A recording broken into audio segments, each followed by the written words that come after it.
Conta um pouquinho para nós, porque muita gente vê essa visão de diretor de pessoas, diretor de tecnologia, diretor de operações, mas é aquela história, as pessoas não acham que é só glamour, que Uhum. é só bacana, que é só alegria. Eu queria que você me contasse um pouquinho a sua jornada de vida e carreira até chegar à diretoria de pessoas, e aí daí para frente a gente toca o tema de hoje aí. Legal, bora lá. Você sabe que me parece que a questão da liderança ela sempre teve dentro de mim, desde pequeno, né? Então, já no colégio, é aquela coisa de ser representante de classe, né? Liderar grupos de trabalho e etc. Fui líder do Rotary, né? Várias coisas. Então, assim, de alguma forma, a minha personalidade foi me levando para a questão da liderança. Eu tive um grande mentor numa das primeiras empresas que eu trabalhei, que era de tecnologia, inclusive, mexicana. Legal. E esse mentor foi quem foi me dando um espaço para eu poder aprender e me desenvolver. Eu nunca vi a liderança como um glamour. Eu sempre vi como um projeto de vida, né? Como algo para me desenvolver. Só que naquele momento que eu comecei algum cargo de liderança, e começou lá com coordenação, acho que o externo traz como um glamour e eu internalizei aquilo. E Uhum, aí foi aquele momento que eu achava que eu era o máximo, o Superman, uhum, e que a questão da liderança me dava algum tipo de poder. A uhum, partir do momento que eu fui entendendo que não tinha nada a ver com poder, mas tinha a ver com uma grande responsabilidade de direcionar pessoas em prol de algo do negócio, eu acho que foi aí que eu comecei a entender melhor o que que era liderança. Tanto que já faz, eu acho que uns 15 anos que não me importa mais crachá, não me importa mais nomenclatura e uhum. etc. Eu faço uma brincadeira, eu já fiz brincadeira em outros podcasts também, né? Que se alguém pode chamar o que quiser o meu cargo, pode chamar de Pikachu se quiser, sabe? Porque não me importa o cargo. O cargo não vai trazer mais responsabilidade, menos responsabilidade, ou o cargo ou o crachá vai forçar alguma coisa a se transformar e acontecer.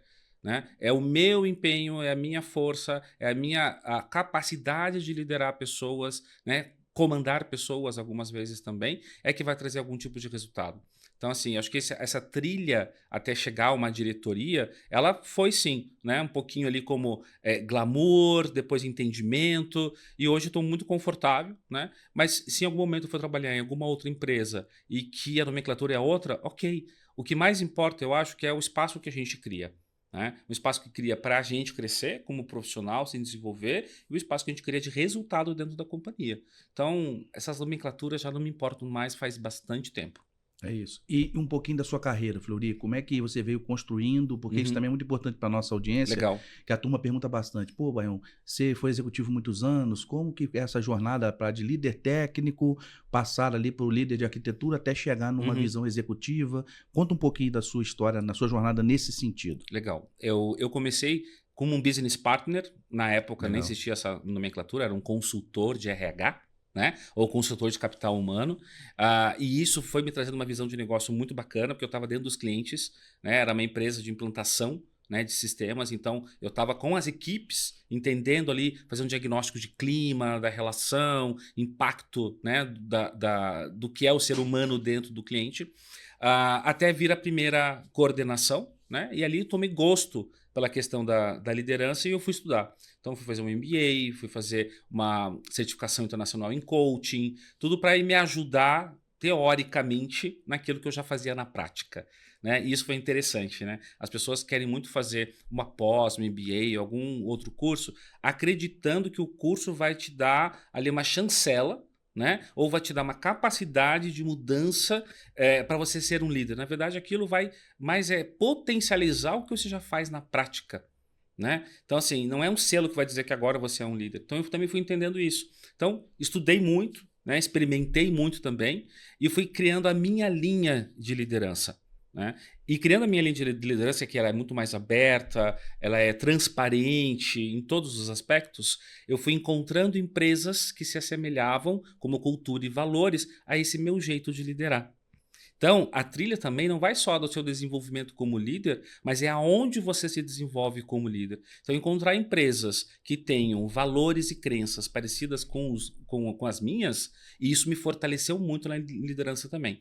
Então, depois eu fui ser gerente sênior, mudei de empresa já como gerente sênior, e ali depois de um ano a promessa de ser Uhum. diretor, e aí foi esse o desenvolvimento. Fui pegando mais responsabilidades em outras áreas, né, até chegar, né, a ser um executivo atualmente com essa visão, né, mais diretiva. Mas isso não significa sentar numa cadeira, sentar aqui sobre uma mesa, né, e só trabalhar no estratégico, em desenhar estratégia, colocar a mão na massa também. Então, isso é um diferencial que para mim é muito importante, né? Eu não posso sair tanto da operação do dia a dia, eu coloco muito a mão na massa. Eu desenho projetos, desenho processos, faço entrevistas até hoje, porque é isso que vai me ajudar também na liderar as pessoas, porque elas estão executando aquilo e eu preciso entender o que elas estão executando.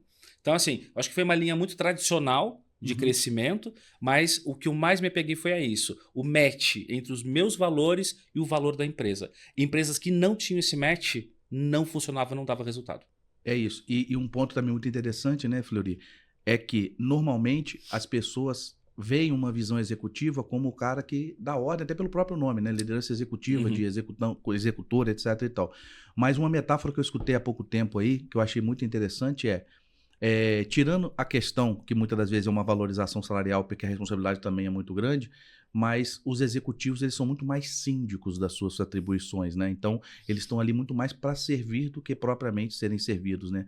E aí eu estava escutando um conhecido, um diretor, dizendo que ele não tem tempo nem para responder o WhatsApp, coisa e tal.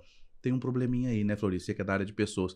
Se nós somos grandes síndicos, digamos assim, das atribuições, sejam técnicas, sejam de governança, seja de pessoas, sejam financeiras, se você não está tendo tempo para responder no WhatsApp, é sinal de que você não está desempenhando bem essa sindicância sobre, especialmente o seu colegiado de pessoas, né, Fleury?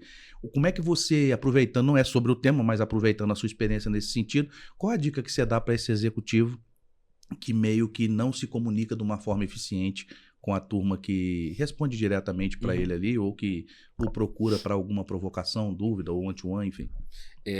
Eu costumo colocar muito limite. Limite não significa barreira, né? Te dar um exemplo, que extrapola um pouquinho do que você está falando, mas eu vou chegar num ponto do que você trouxe agora.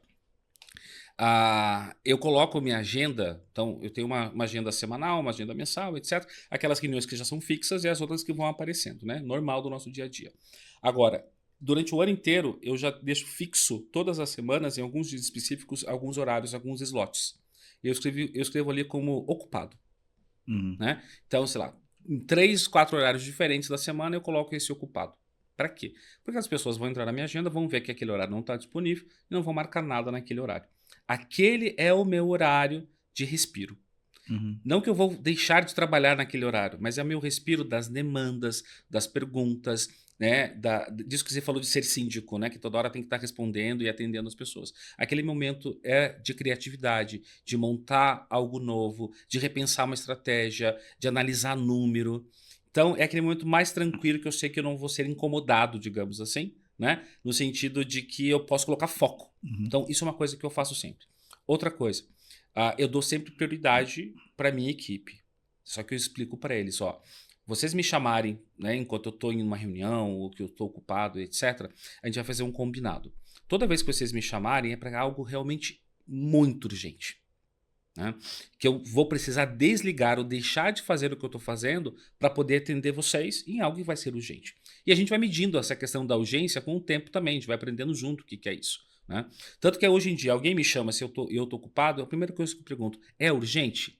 Aí a pessoa fala, não. Ok, assim que eu desligar ou assim que eu estiver disponível, eu já te chamo e a gente conversa. Então acho que essa é uma outra forma de colocar limite e a gente não se sentir dessa forma esgotado, né? Ou que a gente tem que responder a todo mundo o tempo inteiro, sem a gente ter esses slots, esses momentos para responder um WhatsApp ou para ser criativo de alguma forma.